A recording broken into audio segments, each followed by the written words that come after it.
Mi nombre es Yosekmar Fernández, soy estudiante de la Universidad Pedagógica Experimental Luis Beltrán Prieto Figueroa, específicamente en el Instituto Pedagógico de Barquisimeto. En esta oportunidad, mi persona y mi compañera María Fernanda Freites les vamos a hablar acerca de la teoría endosimbiótica. Nuestra exposición trata sobre el origen de la célula procariota eucariota, basándonos en la teoría endosimbiótica. Recordemos que las células procariotas fueron las primeras formas de vida, fueron organismos más simples, mientras que las células eucariotas,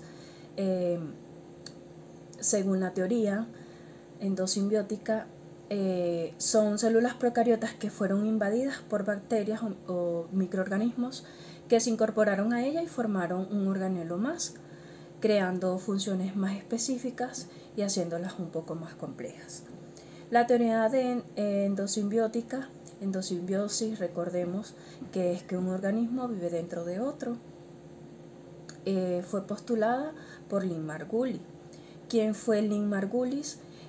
Una destacada bióloga, la que hizo grandes contribuciones para lo que fue la teoría del origen de las células eucariotas. Ella fue una bióloga y una gran teórica que revolucionó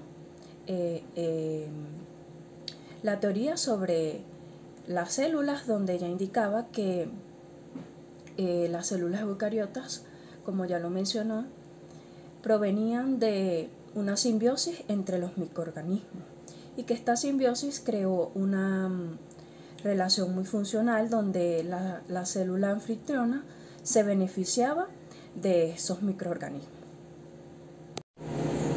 Para iniciar, debemos conocer qué son las células procariotas. Las células procariotas nos referimos a unos organismos simples. Se dice que fueron las primeras formas de vida. En cuanto a, se dividen en dos grupos, las bacterias y las arqueas, y también tenemos que su origen, ellas se dicen que eran anaeróbicas, no necesitaban de oxígeno para vivir, sino que se alimentaban de sustancias químicas simples que se encontraban a su alrededor. Con el tiempo fueron desarrollando la fotosíntesis, lo que dio paso al desarrollo del oxígeno, lo cual cambió para siempre la atmósfera terrestre.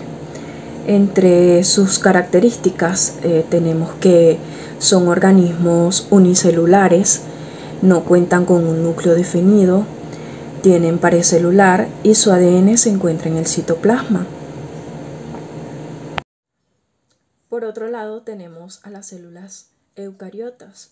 Las células eucariotas son organismos más complejos, los cuales cuentan con un núcleo definido y con unos organulos membranosos con funciones específicas.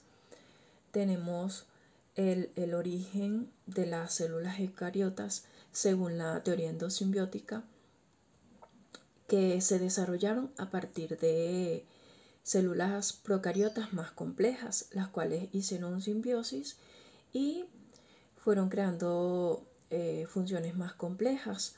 Eso se estima que ocurrió hace 1.5 a 2.000 millones de años.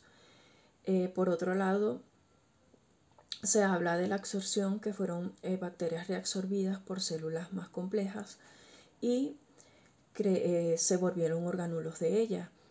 Un ejemplo de esto es las mitocondrias, que ellas son bacterias aeróbicas, las cuales fueron absorbidas por una célula anfitriona. También tenemos los cloroplastos, los cuales se encargan de la fotosíntesis, fueron absorbidos y creándose como un organulo más.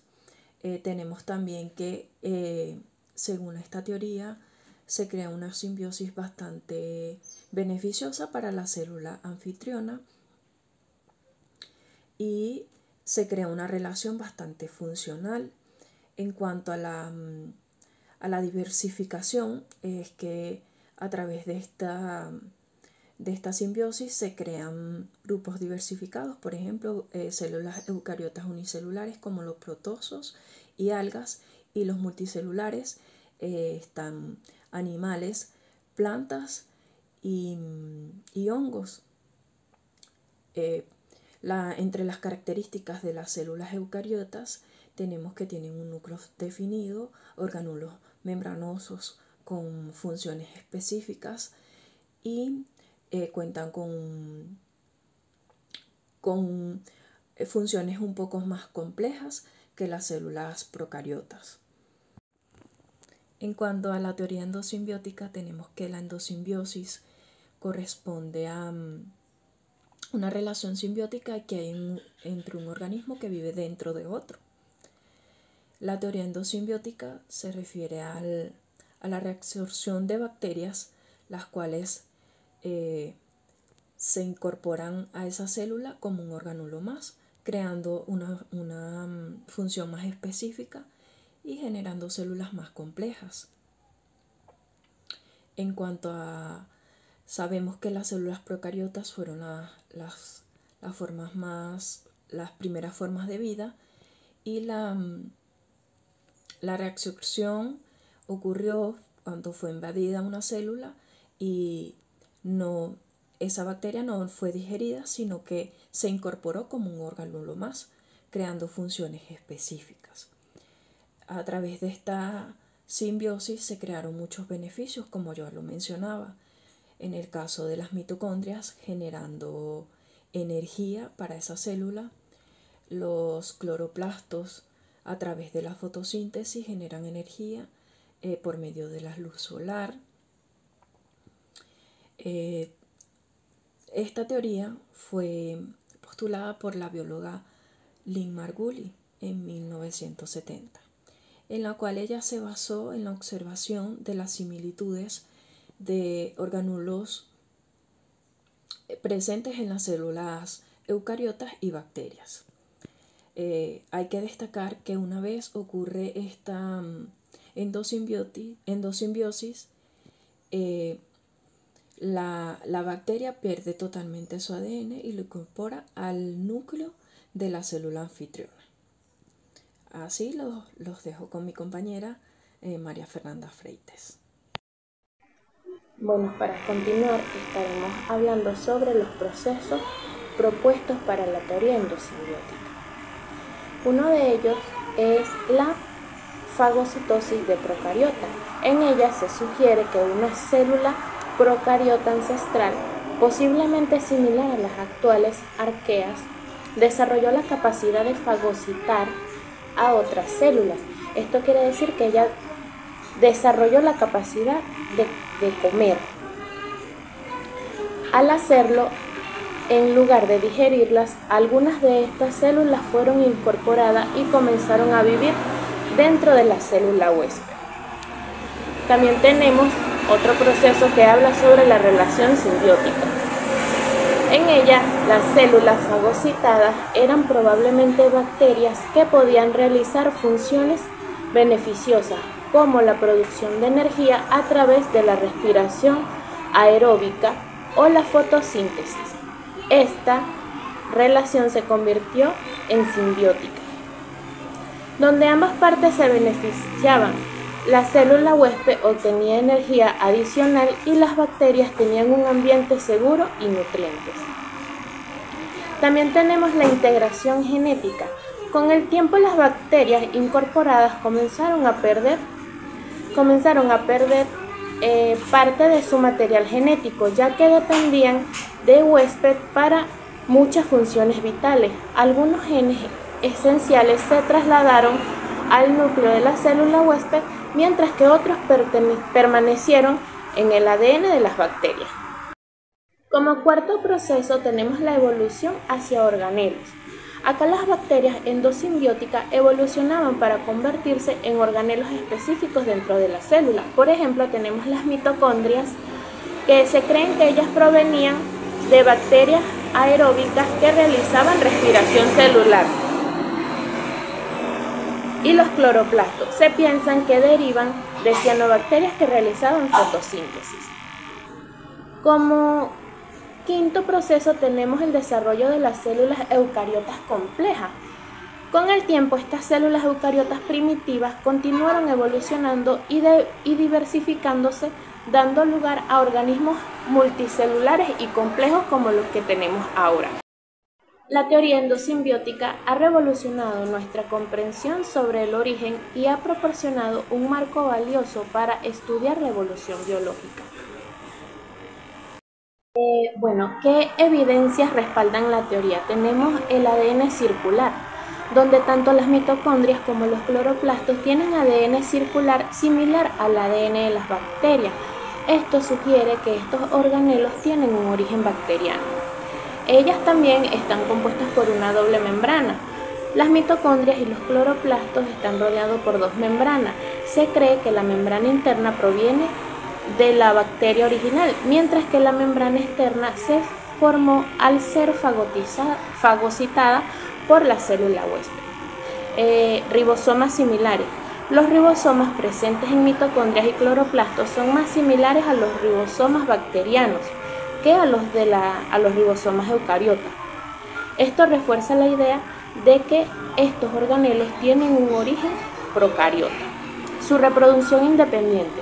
Tanto las mitocondrias como los cloroplastos se replican mediante función binaria, un proceso típico de las bacterias en lugar del proceso mitótico que utilizan las células eucariotas para dividirse. Y por último tenemos la secuencia genética. Estudios genéticos han mostrado similitudes en las secuencias de ADN entre ciertos grupos de bacterias y el ADN de mitocondrias y cloroplastos, indicando una relación evolutiva cercana. ¿Qué experimentos se han realizado conforme a esta teoría? Tenemos el experimento de endosimbiosis en cultivos celulares. Algunos científicos han realizado experimentos donde cultivan células eucariotas con bacterias en condiciones controladas. Se ha observado que algunas bacterias pueden vivir simbióticamente dentro de las células eucariotas para proporcionar beneficios mutuos, lo cual simula el proceso propuesto por la teoría endosimbiótica. También tenemos estudios comparativos del genoma. Estas investigaciones han comparado los genomas de diferentes organismos eucariotas con los genomas de diversas bacterias. Estos estudios han revelado las similitudes sorprendentes entre el ADN mitocondrial y ciertos grupos de proteobacterias, así como entre el ADN del cloroplasto y el de las cianobacterias. También tenemos el experimento con algas verde azuladas. Se han realizado estos experimentos con cianobacterias que muestran cómo éstas pueden ser incorporadas en células eucariotas, lo que respalda la idea de que este tipo de simbiosis puede haber ocurrido en el pasado evolutivo. Como cuarto experimento tenemos el análisis filogenético. En este análisis ha reconstruido las relaciones evolutivas entre diferentes grupos celulares, mostrando cómo las mitocondrias y los cloroplastos están estrechamente relacionados con ciertas líneas bacterianas, apoyando así su origen endosimbiótico. La combinación de estas evidencias moleculares, genéticas y experimentales proporcionan un fuerte respaldo para la teoría endosimbiótica, ayudando a explicar el origen complejo de las células eucariotas a partir de la interacción simbiótica entre procariotas. Muchas gracias.